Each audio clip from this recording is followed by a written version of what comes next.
बन्नू हमले के मंसूबा साज और सहूलतकारों को कटहरे में लाएंगे। खवारिज और उनके सहूलतकारों के खिलाफ जंग अपने मंतकी अंजाम तक जारी रहेगी। पाक फौज दहशतगर्दी के खिलाफ ढाल रियासत की सलामती यकीनी बनाएंगे। अमनो इस्तेहकाम खराब करने की किसी को भी इजाजत नहीं दी जाएगी। Army chief general Asim Munir का दो टोक ऐलान। सिपा सालार का दौरा बन्नू। 4 मार्च को हमला नाकाम बनाने के दौरान जख्मी अफराद की अयादत। कहा बन्नू में दहशतगर्दों को फौरी अंजाम तक पहुंचाया। दहशतगर्द गिरोह पाकिस्तान के खिलाफ अफगान सरजमीन से कार्रवाइयां कर रहे हैं। हालिया दहशतगर्द हमलों में भी गैर मुल्की हथियारों का इस्तेमाल किया गया। खवातीन, बच्चों, बुजुर्गों और मासूम शहरियों को निशाना बनाना इस्लाम दुश्मन खवारिज के असल अज़ाइम को बेनकाब करता है। पाकिस्तान में दहशतगर्दी की लहर मजीद बढ़ गई। 45% इजाफा रिकॉर्ड। ग्लोबल टेररिज्म इंडेक्स 2025 में पाकिस्तान दूसरे नंबर पर। कलअदम टीटीपी दूसरे साल भी पाकिस्तान के लिए मौलिक तरीन दहशतगर्द तंजीम करार। बलूचिस्तान और खैबर पख्तूनख्वा सबसे ज्यादा मुतासिर। रिपोर्ट के मुताबिक अफगानिस्तान में तालिबान के इक़्तिदार में आने के बाद पाकिस्तान में दहशतगर्दी में नुमाया इजाफा हुआ। 96% से ज़ायद दहशतगर्द हमले और हलाकतें मगरबी सरहदी इलाकों में हुई। कलअदम टीटीपी ने पिछले साल 482 हमले किए, जिनमें 558 हलाकतें हो चुकी हैं।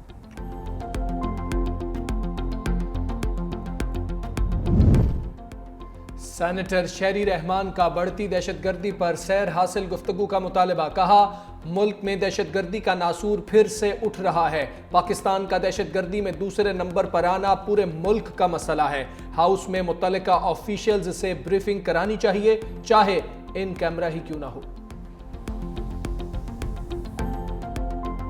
बिल्कुल खुदार था। ये एक कोलिशन थी जनरल बाजवा, जनरल फैज़ और इमरान खान में। ये लोग इन्होंने ला के बसाए हैं, इन तीनों ने ला के बसाए हैं। ये असेंबली की कार्रवाई निकालें, मैं उस कार्रवाई में मौजूद था। उसमें इन्होंने कहा था कि नहीं, ये तो बहुत अच्छी बात कर रहे हैं, हम बड़ी तारीफें। को पूछे तो सही उनसे। फैज़ साहब तो अंदर हैं, लेकिन बाजवा साहब तो बाहर हैं ना। फैज़ हमीद तो गिरफ्तार हैं। बाजवा साहब से पूछा जाए दहशतगर्दों को वापस क्यों बसाया।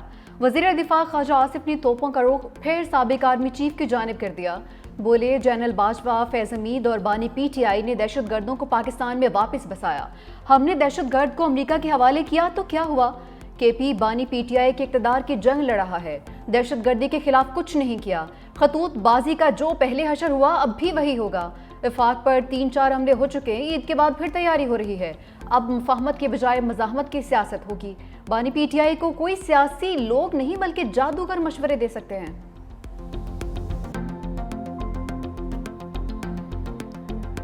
काबुल एयरपोर्ट हमले का मास्टरमाइंड दहशतगर्द शरीफुल्लाह इंसाफ के कटहरे में पहुंच गया। अमरीकी हुक्काम का कहना है दहशतगर्द ने काबुल हमले में मदद का एतराफ़ कर लिया। शरीफुल्लाह ने खुदकुश बमबार और गिरफ्तार 4 हमला आवरों में से 2 की शनाख्त भी कर ली। दाइश के दहशतगर्द ने जून 2016 में काबुल में कैनेडियन सिफारतखाने के बाहर हमले और मार्च 2024 में मॉस्को के सिटी हॉल में हमले में मुलव्वस होने का भी एतराफ़ कर लिया।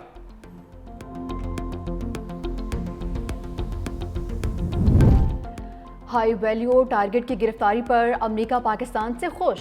दहशतगर्दी के खिलाफ पाकिस्तानी कोशिशों की भरपूर तारीफ। अमरीकी कौमी सलामती के मुशीर माइकल वाल्ट्स का नायब वज़ीर-ए-आज़म इसाक डार से टेलीफोनिक राबिता।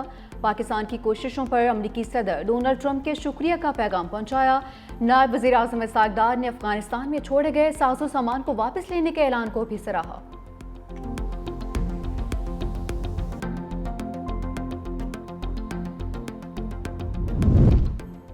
अक़वाम मुत्तहिदा की करारदादों के तहत दहशतगर्द शरीफुल्लाह को गिरफ्तार और अमेरिका के सपुर्द किया। शरीफुल्लाह की गिरफ्तारी और हवालगी पर कोई फुल स्टॉप नहीं।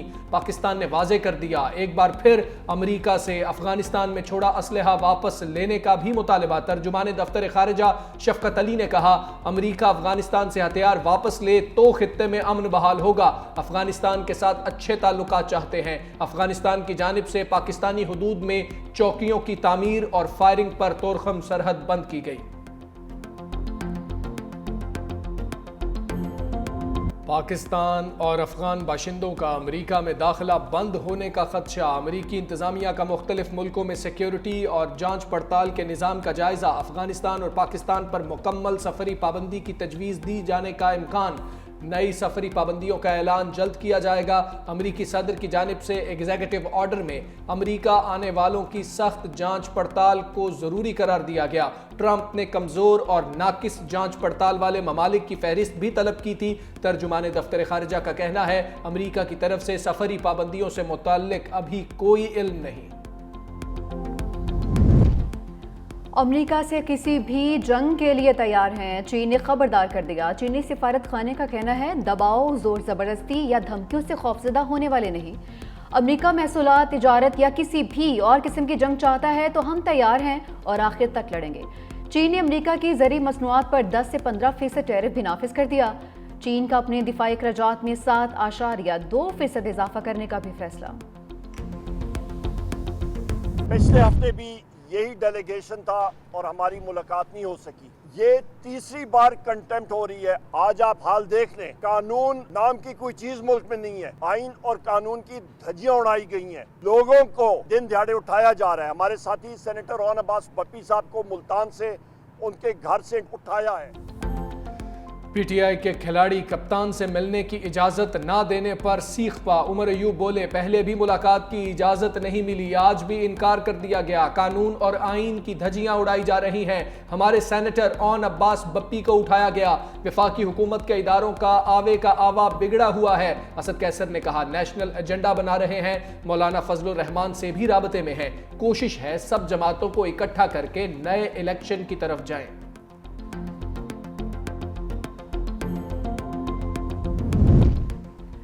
सेनेटर रोहन अब्बास बप्पी की गिरफ्तारी पर सेनेट इजलास में हंगामा, अपोजिशन अरकान का शोर शराबा, नारेबाजी। शिबली फराज बोले, एक और सेनेटर को उठा लिया गया है, क्या चेयरमैन को आगाह किया गया? वजीर कानून बताएं उन्हें क्यों उठाया गया। विफाकी वजीर कानून आजम नज़ीर तारड़ ने जवाब दिया, रोहन अब्बास बप्पी को उठाया जाना तशवीश का बायस है। उनके खिलाफ गैर कानूनी शिकार की FIR दर्ज थी। गिरफ्तारी में गैर कानूनी हिरासत वाला पहलू मौजूद नहीं है। डिप्टी चेयरमैन सिदाल खान ने आजम नज़ीर तारड़ से सेनेटर रोहन अब्बास की गिरफ्तारी पर तफसीली रिपोर्ट मांग ली। कार्रवाई के दौरान डिप्टी चेयरमैन सिदाल खान और सेनेटर मंजूर काकड़ में तल्ख जुमलों का तबादला भी हुआ।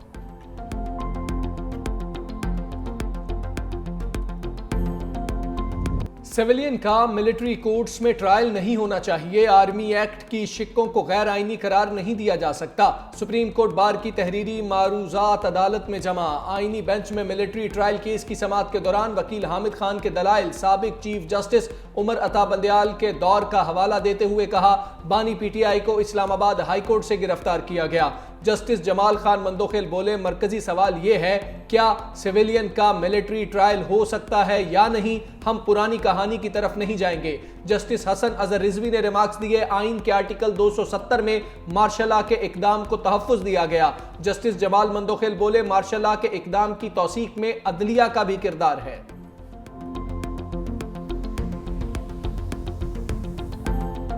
वज़ीर आला पंजाब मरीम नवाज का म्यू अस्पताल में बद इंतजामी पर एक्शन।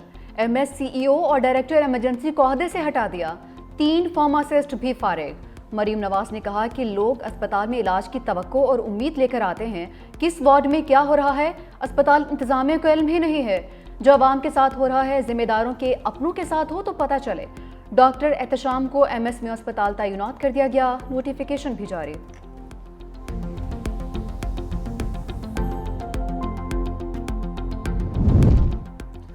पंजाब भर में दही मराकज़ सेहत की आउटसोर्सिंग का फैसला। मराकज़ सेहत में बड़े हस्पतालों के बराबर तिब्बी और तशखीसी सहूलतें फराहम की जाएंगी। मराकज़ सेहत को मरीजों के लिए इब्तदाई रेफरल सेंटर बनाया जाएगा।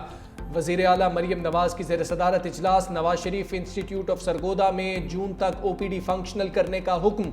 जिना हस्पताल PIC2 को 30 सितंबर तक फ़ाल करने की हिदायत। नवाज शरीफ कैंसर अस्पताल को मुकर्ररा मुद्दत में फ़ाल करने का भी हुक्म। वज़ीर आला मरीम नवाज ने कहा, पंजाब के सरकारी अस्पतालों में 100% बेहतरी लाना हदफ है। मतलब इतनी खुशगवार हैरत हुई। अपने पहले पेज पे जो उन्होंने कारकर्दगी डाली है ना, उसके अंदर उन्होंने मीडिया इंगेजमेंट्स को अपनी कारकर्दगी बताया। उन्होंने प्रेस कॉन्फ्रेंस से की है, ये उनकी कारकर्दगी है। उन्होंने समरीज के ऊपर डिसीजन ले लिया, उनकी कारकर्दगी है। खैबर पख्तूनख्वा में पेंसिलें खरीदना, एक आधा कोई कंप्यूटर ले लेना, पूरे 157 लोगों को जो है वो ट्रेनिंग दे देना, ये KPK की हुकूमत की कारकर्दगी है। वज़ीर इत्तलात पंजाब असमा बुखारी ने अली अमीन गंडापुर को नालायक करार दे दिया। कहते हैं वज़ीर आला केपी ने मुझे एक किताब भिजवाई, लगता है खुद नहीं पढ़ी। किताब में इस्लामाबाद और लाहौर पर हमलों का जिक्र नहीं है। BRT जो जलती ज़्यादा है और चलती कम है, इसका किराया 510 रुपये कर दिया। पंजाब में इलेक्ट्रिक बस का किराया सिर्फ 20 रुपये है। अब हम रावलपिंडी और इस्लामाबाद मरी में ग्लास ट्रेन चलाएंगे। पंजाब में बेशतर मंसूबे मुकम्मल हो चुके, जो मरीम नवाज की कारकर्दगी का मुंह बोलता सबूत हैं।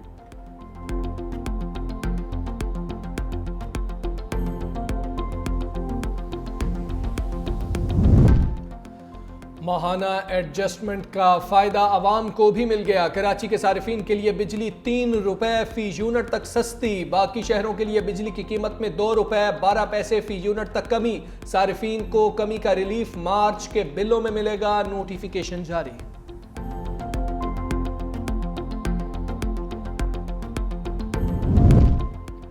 महंगाई में कमी के हुकूमती दावों का पोल खुल गया। महंगाई की शरह में कमी और ज़मीनी हक़ाइक़ में बड़ा तज़ाद।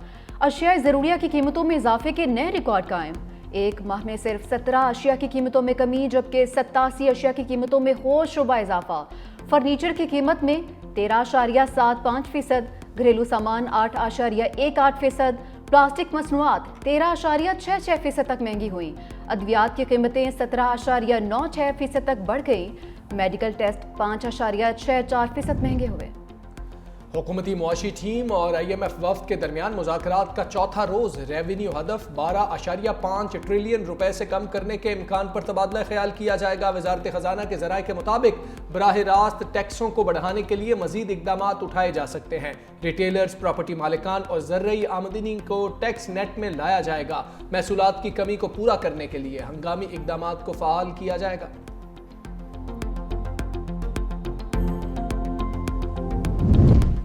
सिंध में बेरोजगार अफराद और नौजवानों के लिए खुशखबरी। सरकारी मुलाजमत के लिए उम्र की बालाई हद में 5 साल की रियायत का हुक्मनामा जारी। अब 33 साल की उम्र तक के अफराद सरकारी मुलाजमत के लिए दरख्वास्त देने के अहल होंगे। उम्र की बालाई हद में 5 साल की रियायत का इतलाक दिसंबर 2026 तक होगा। रियायत का इतलाक पुलिस मुलाजमत पर नहीं होगा।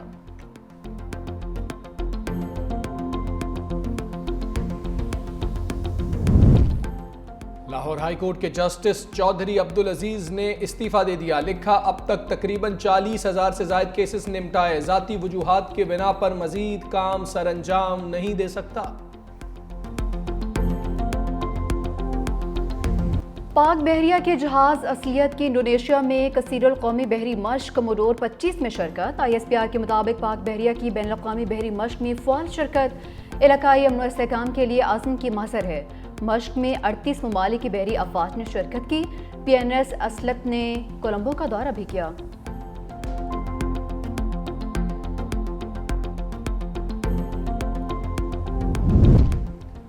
साबिक नेवल चीफ और साबिक chairman joint chiefs of staff committee Iftikhar Sarohi इंतकाल कर गए। तर्जुमान पाक बहरिया के मुताबिक एडमिरल रिटायर्ड इफ्तिखार अहमद सरोही का इंतकाल इस्लामाबाद में हुआ। इफ्तिखार अहमद सरोही 1986 से 1988 तक पाक बहरिया के सरबराह रहे। 1988 से 1991 तक chairman joint chiefs of staff committee भी रहे।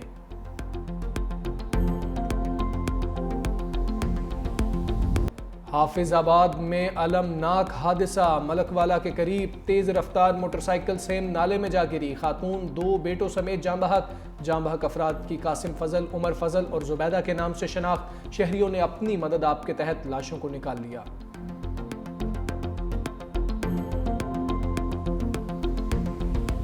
चिनियोट में लड़की ने लड़के पर तेजाब फेंक दिया। चक नंबर 245 में मुलजिमा ने दीगर मुलजिमान के हमरा घर में दाखिल होकर फैसल पर तेजाब फेंका। नौजवान अस्पताल मुंतकिल। मुलजिमा और दीगर के खिलाफ मुकदमा दर्ज।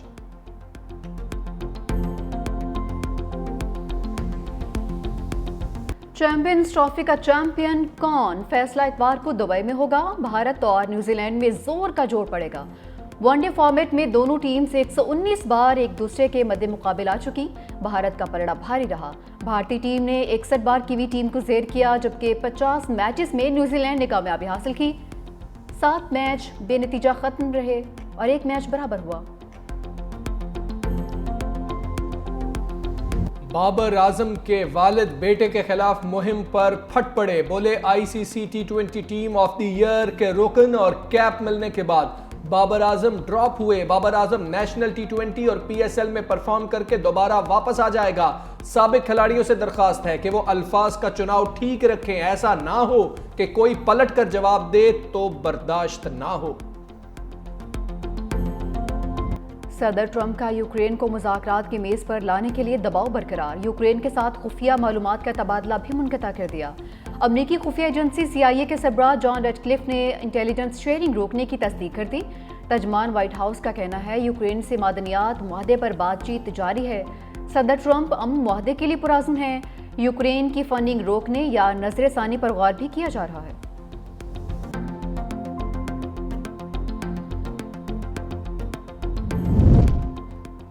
भारत का हसीना वाजिद को बांग्लादेश के हवाले करने से इनकार। बांग्लादेश अबूरी हुकूमत के सरबराह मोहम्मद यूनुस कहते हैं भारत को माजूल वज़ीर आज़म की हवालगी के लिए मुतअद्दिद खुतूत लिखे, लेकिन भारत ने कोई जवाब नहीं दिया। शेख हसीना वाजिद को इंसानियत के खिलाफ जराइम का हिसाब देना होगा।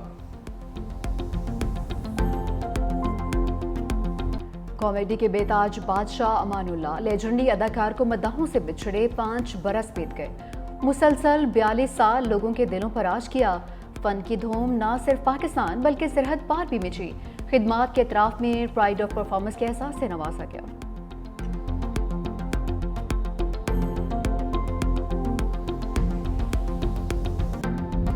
और सहर अंगेज आवाज से सुरों की माला पिरोने वाली माला बेगम जो भी गाया कमाल गाया। लाजवाल गीतों को अपनी आवाज से अमर किया। मेहदी हसन, सलीम रजा, मसूद राना, इनायत हुसैन भट्टी के साथ सुपर हिट गीत गाए। मारूफ गुलकारा की बरसी पर यादों के दिए रोशन।